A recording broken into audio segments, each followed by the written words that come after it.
അതേ കാവൽക്കാരായ മലക്കുകൾ നിരീക്ഷിക്കാൻ വേണ്ടി നോക്കി നിൽക്കുന്ന സ്ഥലമാണ്.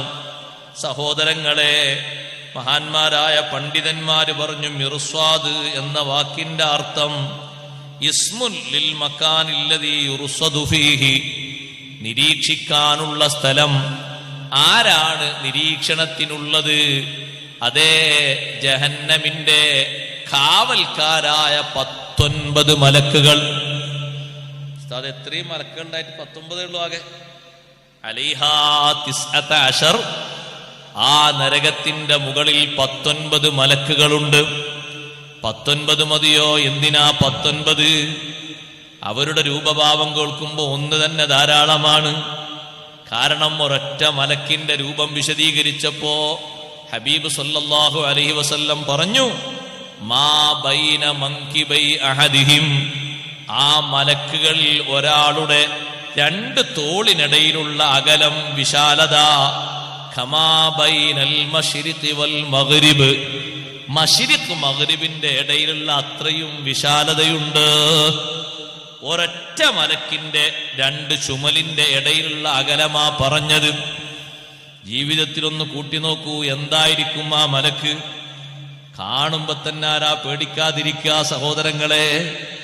നരകം കാക്കുന്ന മലക്കിനെ കണ്ട് പേടിച്ച നേതാവാണ് മുഹമ്മദുർ റസൂലുള്ളാഹി. തങ്ങൾ പേടിച്ചെങ്കിൽ പിന്നെ നമ്മൾ കാര്യം പറയാനില്ല. നമുക്ക് ഡിഗ്രി എത്രയെന്നേ പിന്നെ ചോദിക്കാനുള്ളൂ.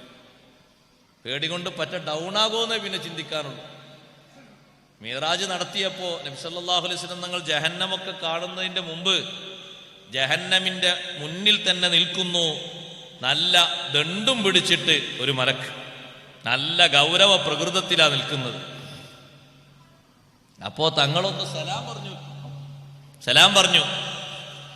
പറഞ്ഞപ്പോ സലാം മടക്കി തങ്ങളൊന്ന് ചിരിച്ചു. ഒരു സൗഹൃദത്തിന്റെ, ഒരു പരിചയത്തിന്റെ ചിരി. പക്ഷെ തിരിച്ചിങ്ങോട്ട് ചിരിയില്ല. ആ ഗൗരവത്തിലങ്ങനെയുള്ള നൃത്തം. ആ നൃത്തം കണ്ടപ്പോ നബി സല്ലല്ലാഹു അലൈഹി വസല്ലം ഒന്ന് ഭയന്നുപോയി. ജിബ്രീൽ അലൈഹിസ്സലാമിനോട് ചോദിച്ചു, ജിബ്രീലെ, ആരാണ് ഈ നിൽക്കുന്നത്? ഈ നിൽക്കുന്നത് ആരാണ്? ആരുമല്ല നബിയേ, മാലിക്കുൻ ഖാസിനുന്നാർ, നരകം കാക്കാൻ അല്ലാഹു ഏൽപ്പിച്ച മലക്കുകളുടെ ക്യാപ്റ്റനില്ലേ, അതാണ് ആ മാലിക് അലൈഹിസ്സലാമാണ് ആ നിൽക്കുന്നത്. നരകത്തിന്റെ കാവൽ ചുമതല ഏൽപ്പിച്ച മലക്കുകളുടെ നേതാവ് മാലിക് അലൈഹിസ്സലാമാണ് നിൽക്കുന്നത്. ജിബ്രീൽ അലൈഹിസ്സലാം ചോദിച്ചു, തങ്ങൾ സലാം ചൊല്ലിയോ? ഞാൻ സലാം പറഞ്ഞു. സലാം മടക്കിയോ നബിയെ? സലാം മടക്കി. തങ്ങൾ ചിരിച്ചോ? ഞാനൊന്ന് ചിരിച്ചു നോക്കി. എന്നിട്ട് തിരിച്ച് എന്ത് കിട്ടി? തിരിച്ച് ചിരിച്ചില്ല. തങ്ങളോട് ചിരിച്ചിട്ടില്ലെങ്കിൽ ലാ യൽഹഖു ഇലാ അഹദിൻ അബദാ, ഇനി ലോകത്ത് ഒരാളോടും ഒരു കാലത്തും ചിരിക്കുകയില്ല. എന്താണെന്നറിയോ നബിയേ? ചിരി അറിയാത്തത് കൊണ്ടാണ്. കാവൽ നിൽക്കുന്നത് നരകത്തിനാണല്ലോ. തങ്ങളോട് ഒരു വെറുപ്പില്ല, തങ്ങളോടൊരു വിരോധവും ഇല്ല. പക്ഷേ കാവൽ നിൽക്കുന്നത് നരകത്തിനായതുകൊണ്ട് ചിരി അറിയാതെ പോയതാണ്. അതുകൊണ്ടാണ് ആ ഗൗരവത്തിലുള്ള നൃത്തം. സഹോദരങ്ങളെ, നരകം കാക്കുന്ന മലക്കുകൾ ഗിലാദുൻ ശിദാദ്, നല്ല ശക്തന്മാരും നല്ല ഗൗരവ പ്രതികരണമുള്ളവരുമാണ്. അവരുടെ ഊക്കിന്റെ ഒറ്റ ദണ്ടിന്റെ അടി കൊണ്ട് ഒറ്റ അടി അടിച്ചാൽ ഹദീസിൽ കാണാം 19 മലക്കുകളിൽ ഒരു മലക്ക് നരകത്തിന്റെ ഒരു ഭാഗത്ത് ദണ്ട് കൊണ്ട് ഒരു അടി അടിച്ചാൽ ആ ഒരൊറ്റ അടിയുടെ ആഘാതം എത്തുന്നത് 70,000 ആളുകളിലാണ്. ഒരൊറ്റ മലക്കിന്റെ ഒറ്റ അടിയുടെ ആഘാതം എത്തുന്നത്, അതിന്റെ പ്രതിഫലനം എത്തുന്നത് 70,000 ആളുകളിലാണ്. സുബ്ഹാന മൻ ജല്ല ജലാലുഹു. ഇതൊരു സാധാരണ രൂപത്തിലല്ല അല്ലാഹു ഇവരെ സൃഷ്ടിച്ചിരിക്കുന്നത്. ആ മലക്കുകൾ ഇങ്ങനെ നോക്കി നിൽക്കുന്നൊരു നേരമാണ്. ഇന്ന ജഹന്നമ കാനത് മിർസ്വാദാ, അതേ ജഹന്നം എന്ന് പറയുന്നത് കാനത്ത് മിർസ്വാദൻ, നിരീക്ഷിക്കുന്ന സ്ഥലമാണ്. ജഹന്നമിന്റെ കാവൽക്കാര് ശരിക്കു നോക്കും ജഹന്നമിലേക്കുള്ള ആളുകൾ എവിടെ. ജഹന്നമിലേക്കുള്ള ആളുകൾ അവർക്ക് തിരിച്ചറിയുമോ? അറിയും. ജഹന്നമിലേക്ക് പോകാനുള്ളവർക്ക് ചില അടയാളങ്ങളുണ്ട് എന്ന് ഖുർആൻ പറഞ്ഞില്ലേ? യുറഫുൽ മുജ്രിമൂന ബിസീമാഹും ഫയുഖദു ബിന്നവാസി വല്ലഖ്ദാം. കുറ്റവാളികളുടെ മുഖത്ത് അടയാളങ്ങളുണ്ട്. ആ അടയാളങ്ങളുള്ളവരെ കാണുമ്പോ ഇവരെ കയ്യിൽ കൊക്കയുണ്ട്, സബാനിയത്തിന്റെ കയ്യില്. അതുകൊണ്ട് കറക്റ്റ് അങ്ങോട്ട് കൊളത്തി വലിക്കും. അതിനാണ് കാത് അല്ലാഹു ഇങ്ങനെ സൃഷ്ടിച്ചത്.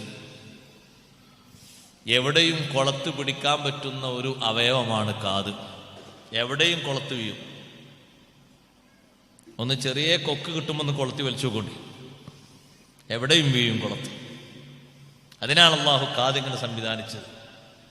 അല്ലാണ്ട് ആരെ കാതും ഒന്ന് പ്ലെയിനായിട്ട് പരത്തി കൊടുക്കത്. എല്ലാവരെ കാതും കണ്ടില്ല ആകൃതി ഇങ്ങനെ കൊളത്താനാണ്. അല്ലാഹു കാത്ത് രക്ഷിക്കട്ടെ. അടയാളം കാണുമ്പോൾ അവർ കൊളത്തും. അത് നിരീക്ഷിച്ച് നിൽക്കുകയാണ്. ആരൊക്കെയാണ്? കൊളത്ത് വീണോ, വലിയിൽപ്പെട്ടോ, പിന്നെ പോയി കിടക്കാനുള്ളത് സഹോദരങ്ങളെ ശിക്ഷയുടെ ഗർത്തത്തിലേക്കാണ്. വിവിധതരം ശിക്ഷയുടെ കേന്ദ്രങ്ങളാണ്. സുഖം എന്ന് പറയുന്നത് തെല്ലുപോലും കിട്ടാത്ത സ്ഥലമാണ് നരകം. ഇവിടെ തന്നെ ഒന്ന് ആലോചിച്ചു നോക്കൂ. കിടക്കുന്ന റൂമിൽ ഞാനും നിങ്ങളും ഒന്ന് കിടന്നിട്ട് യാതൊരു നിലക്കും പുറത്ത് കിടക്കാൻ കഴിയാത്ത രൂപത്തിൽ ഭദ്രമായി വാതിൽ പൂട്ടിയിട്ടുണ്ട് എന്ന് സങ്കല്പിച്ചോളൂ. വാതിൽ ഭദ്രമായി പൂട്ടിയിട്ടുണ്ട്. താക്കോലുകളൊന്നും നമ്മുടെ കയ്യിലില്ല. ആ റൂമിൽ നോക്കുമ്പോൾ നേരത്തെ ഫാനുണ്ട്, AC ഉണ്ട്. കറണ്ട് പെട്ടെന്നങ്ങ് ഓഫായി. വൈദ്യുതി നിലച്ചിട്ട് കാറ്റുമില്ല, തണുപ്പുമില്ല. കിടക്കുന്ന ഒരു റൂമിൽ, ഒരു 10x10 വിശാലതയുള്ള റൂമിൽ ചൂടൊന്ന് കൂടിയാൽ നമ്മുടെ ശരീരത്തിലുള്ള വെള്ളങ്ങൾ, ജലാംശങ്ങളൊക്കെ വിയർത്ത് കുളിച്ച് ഒഴുക്കി വന്നാൽ, ദാഹത്തിന് വല്ലാതെ വീർപ്പുമുട്ടിയിട്ട് വിഷമിച്ചാൽ, പുറത്തുനിന്ന് ഒരു സഹായവും കിട്ടാത്ത ഒരു മണിക്കൂർ മുന്നോട്ട് പോകുമ്പോ എത്രമാത്രം സാഹസികതയുണ്ട്. ഇത് നരകലോകമാണ്. നരകലോകത്ത് ഒരു സുഖവും പ്രതീക്ഷിക്കേണ്ടതില്ല. അള്ളാഹു എണ്ണിപ്പറയുന്നുണ്ട് നരകത്തിന്റെ കഥകൾ. ഇരിക്കട്ടെ, ഇത് പറഞ്ഞിടത്ത് തന്നെ ഇമാം ബൈളാവി റളിയല്ലാഹു അൻഹു പറഞ്ഞു, കാനത്ത് മിർസ്വാദൻ എന്ന് പറയുന്നത് നിരീക്ഷണ സ്ഥലം എന്നല്ലേ അർത്ഥം വെച്ചത്. 2 കൂട്ടം മലക്കുകളുണ്ട്. ഖസനത്തുൽ ജന്നത്തി അൽ മുഅ്മിനീൻ, സ്വർഗത്തിന്റെ കാവൽക്കാര് മുഅ്മിനീങ്ങളെ കാത്തിരിക്കുന്നുണ്ട്. എന്തിന്?